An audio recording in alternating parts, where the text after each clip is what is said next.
On the program today, we concentrate on issues of tourism as a village in Mumbwa district has come together in a unique manner to actually be enterprising in the tourism business by creating a platform where wildlife has an opportunity to contribute to the tourism sector.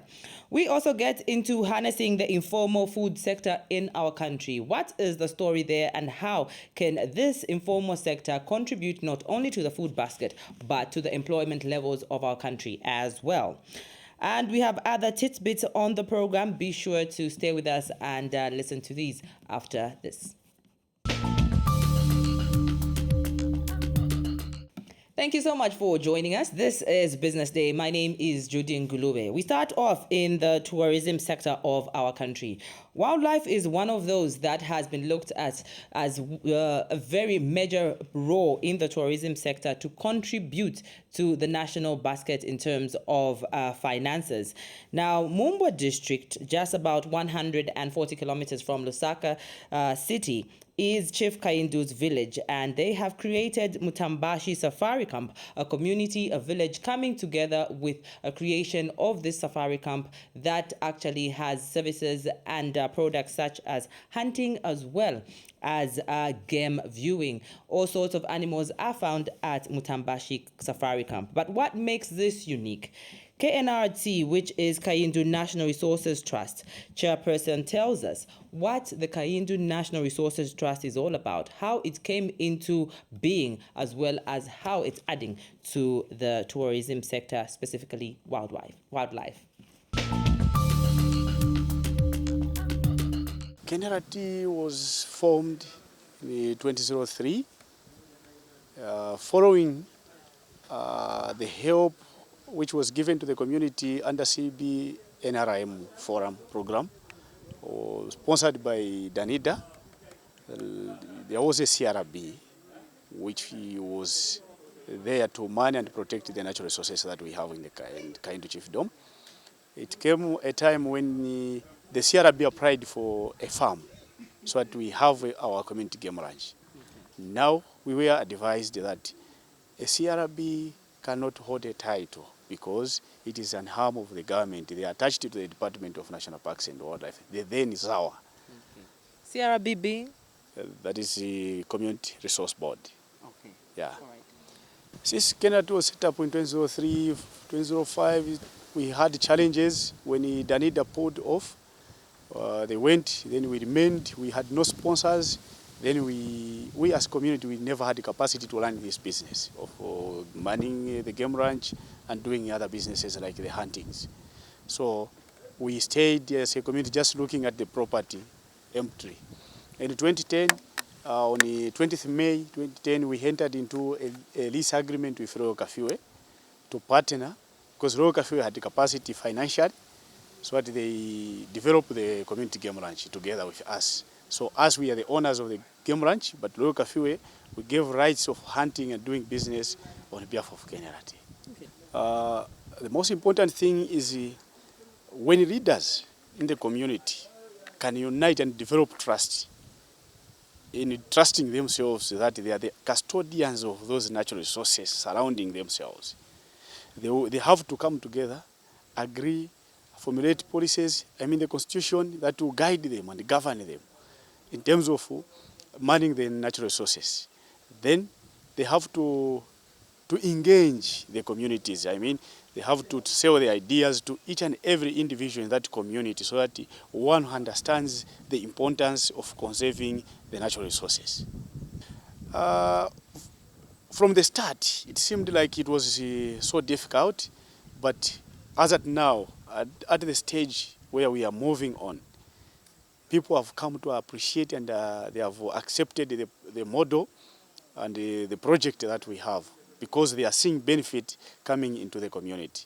When we do our huntings through the partner that we have, we hold onto a 20% shareholding from Royal Kafiwe, who we partnered with because of that financial they had. The little money that we get from the hunting, as a 20%, we share into 5 vags because we have got 5 village action groups that makes up the Kaindu Chiefdom. And these vags are namely Mposu vag, Misamba Vagi, Karwanyembe Vagi, Kafuikamo Vagi, and Kamirambo Vagi. So when we get these monies, we divide the money into percentages. So 75% from whatever we get is plowed back to the community. So the VAG committee will sit and decide which project are they going to fund or which business are they going to do in their own VAG. When they agree, they will submit that to KNRT and CRB and will fund the money. All the VAGs have got their own bank accounts. We don't give cash in hand, we transact the money into the accounts of the VAGs. Okay. From the employment side of things, we have employed so far 32 employees. We have got 18 trained scouts, and we have got 6 untrained scouts. And we have got caretakers and the class, those are community liaison assistants. From the business that we are doing, looking at the point of view in terms of business and expanding our business to benefit the community, because the aim and objective of KNRT is to uplift the living standards of the Kaindu people. So as KNRT, we have got plans of not continue into hunting. We want to create other business ventures that will start bringing money to the community continuously, because this time if we count like in 2 huntings, we just concentrate on huntings. 1 year, one time government will say we have cancelled the huntings. Where are we going to be getting the monies? So as at now, as KNRT, we are suspending hunting and try other businesses that can bring money to the community, more especially game viewing and photographic, and creating campsites where we need to have people coming, sort of things like that. They will be bringing money. Okay. Yeah, I think in tourism, the government is supposed to concentrate efforts on tourism, and not the government alone. I would rather encourage all communities surrounding the whole Zambia, in 4 corners of Zambia, to engage themselves into conserving and protecting the natural resources and entering into tourism business. Because tourism business is not like a mine where you find that tomorrow copper is gone. Again, you start prospecting. But when you create and protect natural resources, it will be there years and years. It will be just multiplying, more like in wildlife. If it is wildlife, you protect the animals, they will multiply in numbers, they won't decline. But I will not encourage the communities to enter into huntings. That is distraction in the other way. Because suppose you kill, maybe you hunt 50 buffaloes, maybe in 5 years.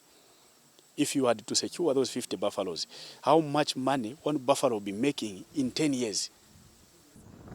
In a general picture, I'm sure this model in Kaindu we have is the best model for the government and for the people of Zambia.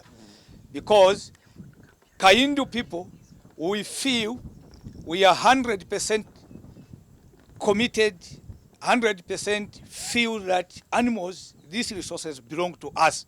We don't think of thinking, no, these resources might be there for the government alone. So for Kaindu, this model, if this model was going to extend to other chiefdoms, I'm sure everyone in Zambia is going to be proud on the resources which we have in Zambia. One of the items that came out very strongly from the chat there with the chairperson, Humphrey Kabinda, is the issue of road network.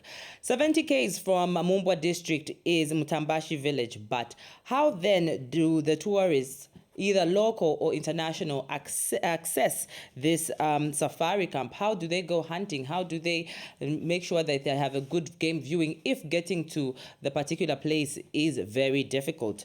We got in touch with the MP of Mumbwa, Geoffrey Lubinda. Unfortunately, we could not get a comment from him by broadcast time. Thank you so much for still watching Business Day. Earlier on in the week, the Business Day crew did catch up with the Regional Advocacy Manager for Food, HIVOS, Southern Africa, who is Mr. William Chilufya. Now, we talked to him on issues of food security, issues of nutrition in the food. I mean, a healthy nation is a productive nation. How is the informal sector coming in this vein? Have a listen at this, then we continue with the program. most of the people, 90% of the people, are actually getting food from the informal economy. And the fact that a lot of people are getting food from the informal economy, the informal market, then it is important that we try to develop a lot of interest regarding how is this environment where all these people that are selling these vegetables or any other food stuff that they are selling. Otherwise, if we're not careful, we risk getting unhealthy foods, we risk getting foods that are not nutritious, we also risk, contracting with diseases and everything. So HIVO Southern Africa has developed a lot of interest in working with the informal economy because we want to contribute to addressing the challenges that are there in the food system, whereby the food system today is not producing health, but rather producing a lot of diseases. This is why you have seen there's an increasing rate at which people are getting the non-communicable diseases such as high blood pressure, diabetes, among others. So we want to contribute to getting rid of these problems. So therefore, the informal economy becomes a very important player in terms of providing foods that are healthy, diverse, and nutritious. So by trying, I've seen some efforts where, the informal sector is receiving some help in terms of not only trying to formalize them, but in trying to formalize them is the issue of trying to give them infrastructure that's good enough for them to operate in, infrastructure that's good enough for them to even produce better food. But on the other end, we get comments like they are not receptive. How is that since you were on the ground? Listen, the issue is that everybody else, you rightly introduce a topic to say these are entrepreneurs. So they are there, they want to sell their produce, they want to make money. But then if at all you give certain infrastructure that does not conform with what their current environment is or their current need is, then that becomes a problem. There's some resistance that comes as a result of that. And this is where, as HIVOs, we have developed a lot of interest. And of course, the recent study that we did clearly shows that when it comes to policy discussions, policy making process regarding food at a local level, the informal economy is actually, the informal markets are actually left out. There's much more movement towards the formalization. And this is where we come in with trying to say, can we begin to create that enabling environment for them such that for decisions that are made are decisions that they agree to, decisions that will address their challenges that facing in them contributing to ensure that the market actually has good food for you and me. Okay. I know you carried out a study, a research, HIVOS yourselves, with the Institute of International Environment and Development, where issues such as the low-income households purchase more than actually 90% of, these foods from these informal outlets. Now, other policies that we have currently speaking to what is pertaining on the ground? And that's the challenge. So the policies that you see in agriculture at a local government level, you see that they do not actually speak to the fact that the informal economy, the informal markets are the ones that are supplying a lot of food to the majority poor people in our household, should we say, or in Lusaka, Kitwe, Meshene City. So a lot of these foods are coming from the informal economy. But when you look at the policy process, you realize that the agriculture sector doesn't actually talk about the informal economy. You go to the local government, you go to, policies around gender, they really do not recognize, especially the women that are in the informal economy. So what you see normally is about policing them, saying, arresting some of them, don't do this, don't do that. But then we want to move, as he was, based on the study that we carried out, that, we need to create the dialogue. We need to bring them How is your to engagement process? How is your stakeholder collaboration currently? Yeah, so what we do as HIVOs, we're working through our partners. We have the Consumer Unit Trust that are closely working with the Lusaka City Council. And so far, I'm very happy to mention that the Lusaka City Council has signed a memorandum of understanding with the Consumer Unit Trust and ourselves, HIVOs, to actually promote sustainable diets. And in these sustainable diets, the Lusaka City Council is actually saying we shall go out there and partner with us to ensure that, there's a realization that sustainable diets, the diets that are diverse, nutritious, cost-effective, are actually promoted. And this is in Lusaka. But when you go to Kitwe as well, where we're working from, we are working with the Alliance for Zambia Informal Economy Association. So these are like people on the ground, the marketeers that have formed a grouping. And what we're working with them so far is like they're trying to bring traders, transporters, farmers, the marketeers themselves to begin to start discussing. So far they have an agreement where they say, no one should take advantage of one another. Mm-hmm. You know that a farmer, you can actually grow your cabbages, and your cabbages, you bring them to the market, you have those middlemen who can actually get more money than you, the farmer, that has actually grown these cabbages. So they've tried to work out a situation where there's an agreement to ensure that no one takes advantage of the other. So the farmer profits, the marketeer profits, the one who is doing what and what also profits, so that there's a fair game. That was Hivos, and now we get into another chat with the Alliance for Zambia Informal Economy Association with Mr. Mike Chungu. He is coming through to just talk about harnessing the informal sector in regards to food in our country. Thank you so much for appearing on Business Day. How are you? I'm okay. Thank you very much, and thank you very much for having me. All right. How is Kitwe? Kitwe is fine. Of course, generally, as you know, we are surviving. All right. When I think Kitwe, when I think the informal sector, trading, and the report that I read talking about how marketeers selling food, and that is consumed by 90% of our population, it takes me to Chisokone market. And I have that picture and I visualize it. I'm sure for the viewers who know what I'm talking about, they do know where Chisokone market is. But let's talk about the food itself, first of all.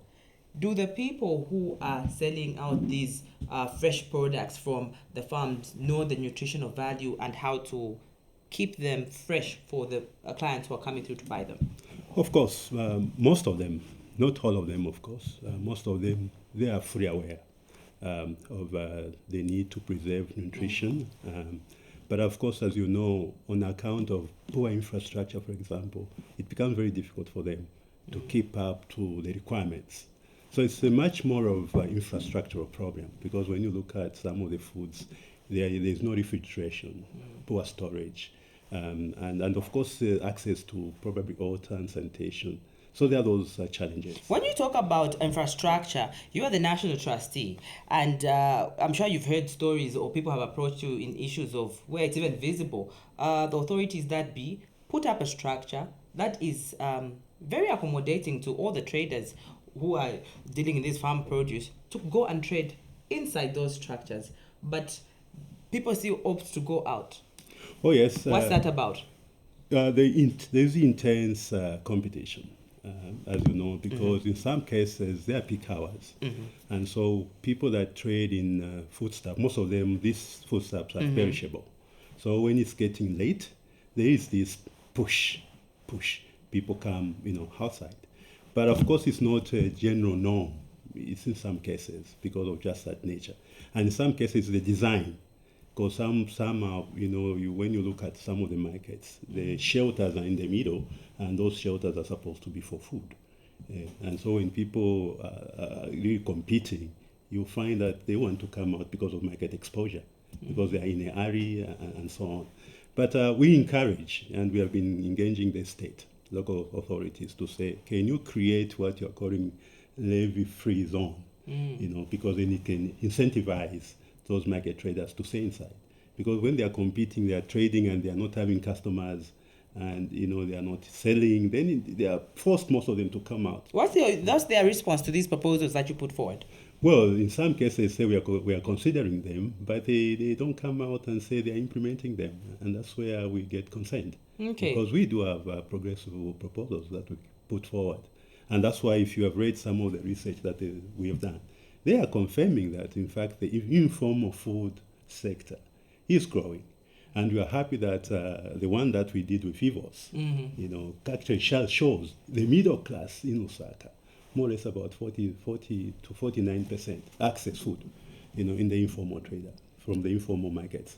In Quito, it's even more. It's about 60%. What then going forward? I mean, we're getting into a new year. There are these statistics coming through. Form your alliance. What do you see for the following year, or having had these statistics, the communication that you're having with the local authorities, some of the challenges that you're going through? How then do you go forward, knowing that this is a very vital sector for food, for employment, and for trade as well, agriculture too, because I mean, you're giving the farmers also an opportunity to market, a good market for their products. Yeah, because our concern is that we are looking at the food system.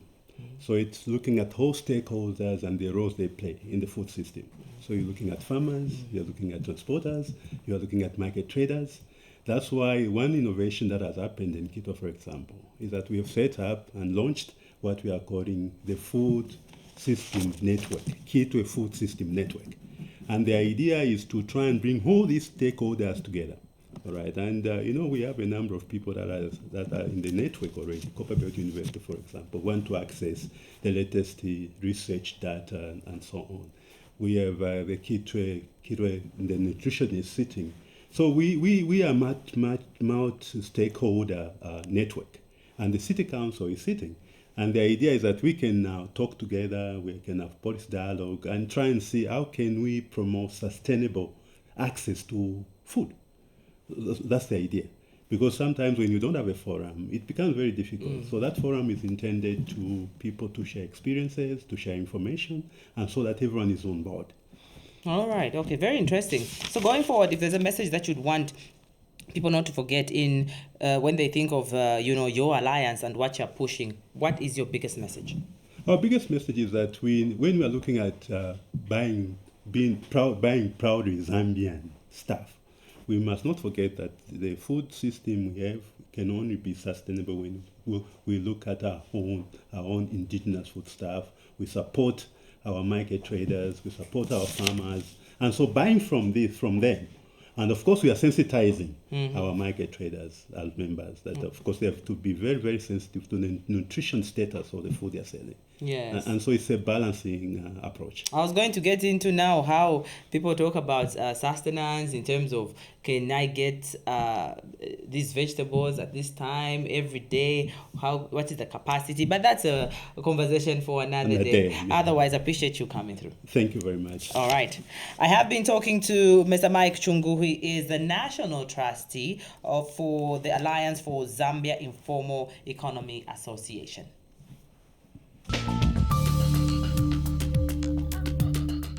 That item there wraps up Business Day for today. Thank you so much for having stayed with us. Join us again Thursday, 18:30 next week for more business, corporate, economic, and entrepreneurship data. On behalf of the entire crew, I'm Judy Ngulube.